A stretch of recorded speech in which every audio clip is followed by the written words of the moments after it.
Hi everyone, Shane Armonroe here. You're in the passenger seat with me. It is Passenger Seat Radio. Yes, it's very early in the morning. It's Tuesday, August 26th, 2025. You're on my 13-mile commute to work this morning. How's everybody doing? I'm trying to keep myself awake on the way in. Yeah, well, you guys know if you listened to yesterday's show that we had a late night showing of Batman and Batman Returns last night. So we got out of there about 12:40, so I got home around 1 o'clock-ish.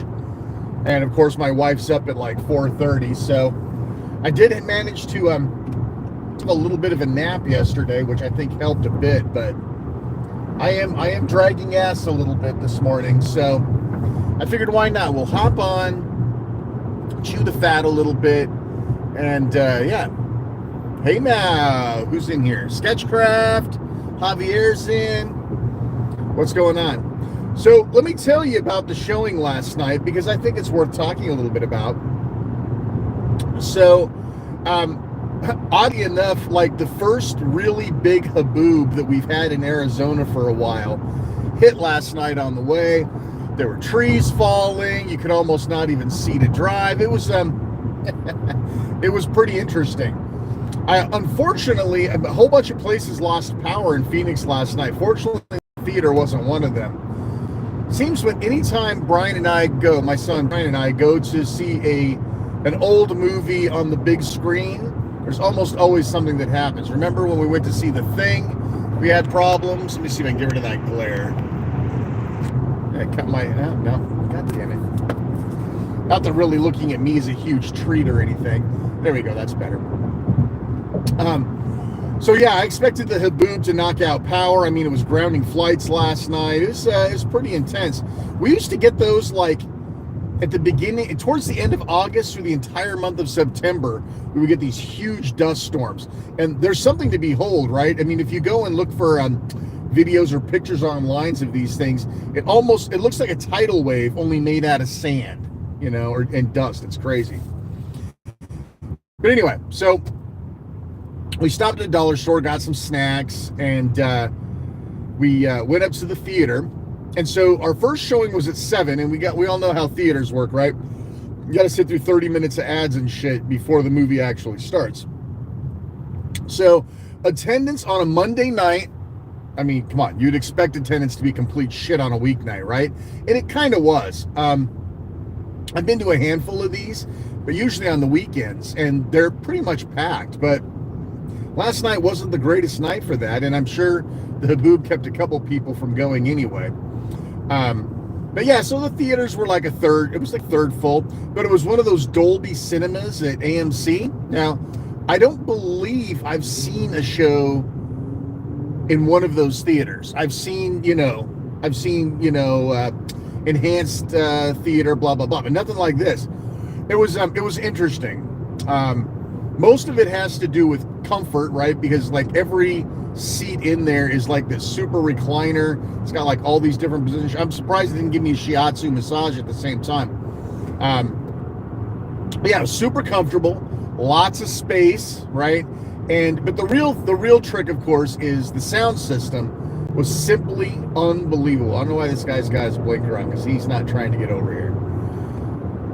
But the sound was unfucking believable. I mean, okay, listen, I've heard good mixes before, but I'll tell you what, Batman Returns in that theater was simply unbelievable. You could hear shit rumbling under your seat and stuff. It was pretty cool. But yeah, so the first show was at 7 or 7:30. The second one was at 10 or 10:30. So, and they're both long movies. So anyway, you know, I was actually alive, present, and plugged in as a young adult when Batman first came out. This is Tim Burton's Batman, 1989 Batman. And I could, there's unless you were actually there. What's that? Oh, that sucks, man. Yeah, it was totally worth the effort, Sketchcraft. if you get the opportunity, again. But it's impossible to explain to anybody who wasn't alive at the time or lived through what that Batman release was. It's impossible to help them understand just how fucking batshit crazy, forgive the what is that, a pun? I don't know. Batshit crazy the original Batman release was. You could not escape that motherfucker. I mean, there were bat fucking signs going up all over every fucking city, everywhere, for months before the movie came out. I don't know how much money they spent on advertising, but it was a fuck ton. And then when the movie came out, it was a cultural shift. And you know, Superman, the Richard Donner Superman, the original 1978 Christopher Reeve movie, gets a lot of credit for being like the first real superhero movie, right? A lot of people will give it kudos, and it deserves a place on that pedestal. But while Superman legitimized the superhero genre as real, right? It wasn't Adam West, it wasn't goofy shit. Yeah, it was done on TV, right? The Incredible Hulk, Wonder Woman, those sort of things were done on the small screen. But to go to a theater and pay real money and have your ass planted in a seat to watch a superhero movie, unheard of at that point, right? So Superman said, okay, we're going to play it straight, and we can show you that a comic book superhero can be a legitimate film. And so Superman did that, and hats off, give it the credit that it's due. But Batman, let's give proper credit here. Batman set the template for every fucking superhero movie to follow. They did. There wouldn't be a Marvel universe or a DC universe if it hadn't been for that original Batman. If that original Batman failed, you wouldn't be seeing any of this shit. So I would definitely say that Batman, the OG, definitely created what we now know as the superhero genre. And you know, I'm not afraid to give it mad props for doing that. And so it was interesting to watch it. So, I mean, it's been a while since I've seen Batman. Let's put it this way. I've seen Batman and Batman Returns so many fucking times I can almost recite them. But that was on home video. That was on DVD, Blu-ray, whatever.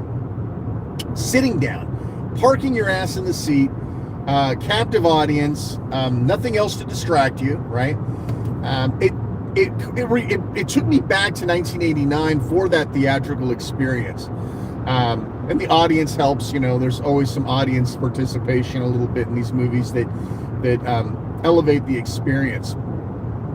But it was interesting to catch some of the nuances. There's something that I never ever caught in Batman, and fuck me, Freddy, I have seen Batman more times than I care to admit, right? I bought that on VHS when it was $80, you know? I mean, all of that crazy shit.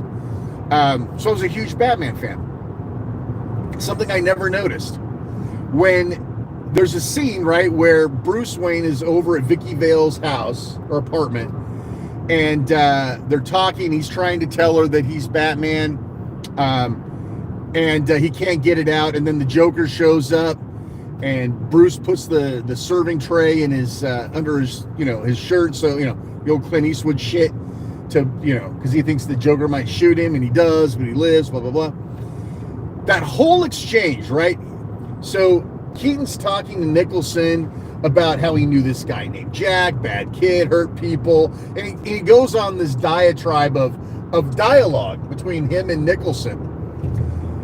Literally sitting in the corner, and Brian pointed this out, and kudos for him, sitting in the corner while they're doing their exchange, Vicky Vale's got a bowl of popcorn, and she's eating it watching the show. That is some funny fucking shit that I never, ever once caught. And I don't know why. I mean, it's plainly obvious when somebody points it out to you. But it's like, that's some fucking genius shit right there. And the whole movie is loaded with that.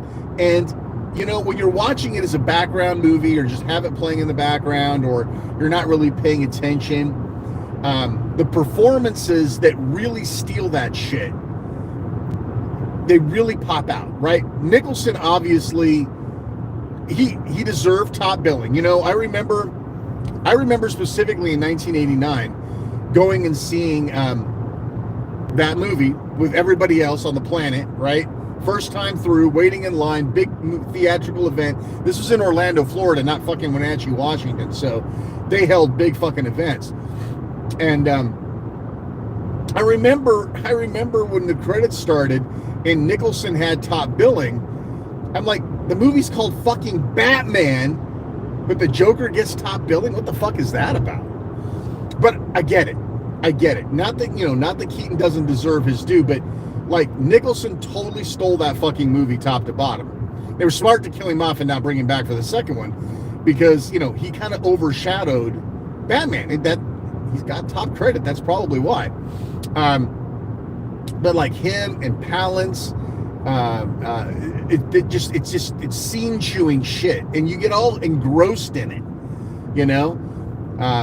The whole bit at the beginning where Nicholson's watching TV and they're talking about how they're going to bring down the crime and all this shit, and God, what's her name? I just watched the fucking movie and I can't remember the chick's name that comes in. Palance calls her Sugar Bumps, which cracks me up. Alicia, that's her name. So Alicia comes in and starts talking up Jack, and Jack is just like, it's unbelievable. I mean, you just have to sit and watch his face, watch the line delivery. You know, everybody remembers like the punchline of that scene where she comes up behind him in the mirror and says, "You look fine." And he looks over at her and kind of smirks and he's like, "I didn't ask." That whole scene right in there is just fucking Nicholson owning shit. And it's awesome. It is truly awesome. So yeah, there was a lot of things that I was able to catch and see that I thought, you know, it's been a while or I didn't remember, whatever, but yeah. But I'll tell you what, so there was a big controversy in, God, when did Batman Returns come out? 90? I think it was only a year later. They fast-tracked that fucking sequel like nobody's business, as well they should. Sorry, trying to get off the highway and people are assholes. So I remember specifically that McDonald's got the toy rights. That was a huge thing back then. I know it's a thing now, but back then, if there was a big movie, there was a goddamn tie-in with a fast food restaurant. Guaranteed. Demolition Man had Taco Bell. You know, McDonald's got most of them. And, you know, Batman, of course, being the unbelievable hit that it was, I think McDonald's basically signed up blind and said, you know, we want the next movie. You know, let us pay you, or however that works. And they got this, you know, Batman Returns shit. And then what ended up happening is Batman Returns is almost an R-rated movie. I mean, I remember it being more grown up than the original Batman. Took a little more chances, a little looser with the rules. But Jesus Christ, there's a lot of innuendo in there that I either forgot about or just blatantly missed.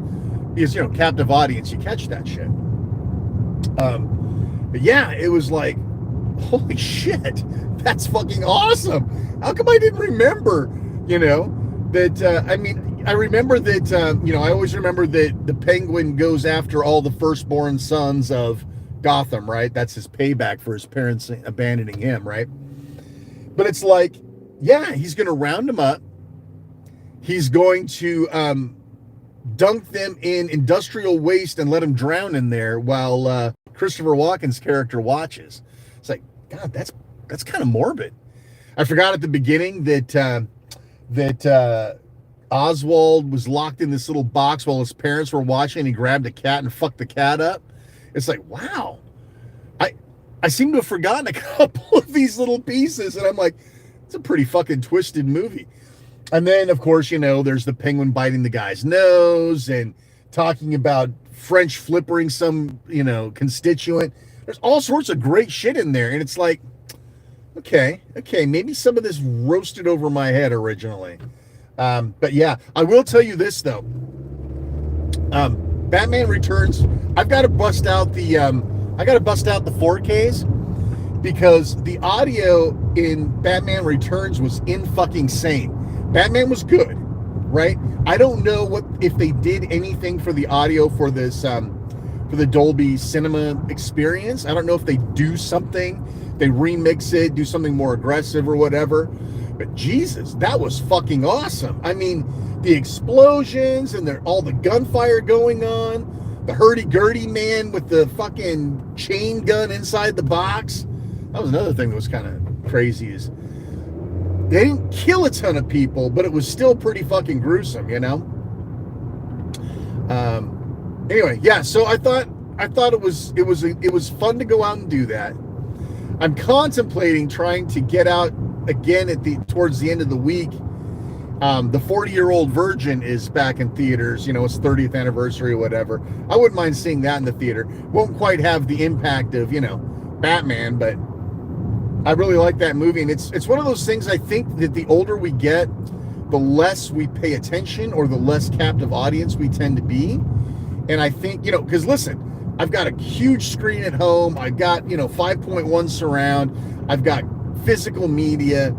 It should be kind of like a slam dunk in terms of being able to have the theater experience at home. But what I do have at home is distraction. I do have cats barking, cats fucking doing shit, and dogs barking, and kids and wife and everything. So yeah, it's not something you literally sit and watch every frame and every scene, you know. So yeah, I think that's kind of the thing. And I noticed that maybe my wish is kind of coming true. There's all sorts of movies coming back to the theater, right? And it's smart because I don't really want to go see anything that's coming out now. I will go back maybe and watch Apollo 13. That was one that was advertised. They had Casper with Christina Ricci was one of the trailers. And it's like, yeah, you know, and then they also had trailers for the new Predator. Don't give a rat's ass about that. There was a trailer for the new Running Man. Don't give a rat's ass about that. You know, meanwhile, I'm sitting there going, yeah, shit, I'd go watch Apollo 13 on the big screen. When's Armageddon coming back? I'd watch that on the big screen. Dante's Peak, shit, sign me the fuck up for that. I think Pierce Brosnan or something has to die before that's going to happen. But anyway, so interesting stuff. I had a good time. I know Chad, my buddy Chad, wanted sort of a review here. So I thought I would hop on and talk about the experience. Good time, but I'm tired. I'm almost at work too. Made good time this morning. So yeah, anyway, I just wanted to share the fun, and I think I'll get out of here and get in the parking garage and get to work. Shane R. Monroe, Passenger Seat Radio, saying we'll see you next time.